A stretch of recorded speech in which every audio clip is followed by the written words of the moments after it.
जख्मी दिल लौका हम कत जैबै ए सजनी।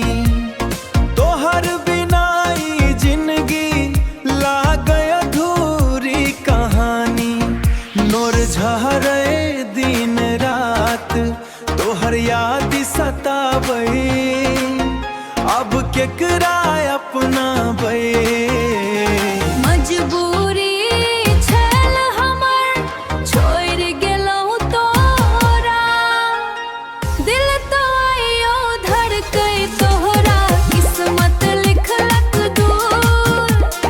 दोस्त न दीहा हमरा तोहर खुशी में बसल अब जीवन हमरा।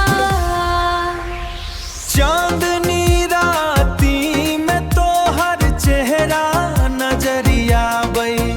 हर सपना टूट टूट दिल के रुआबै। भुलाबै चाहत छी भुलायल न जाए।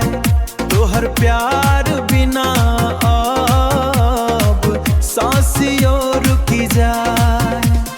डोर भरल आँख सँ तोरा याद करैत छी।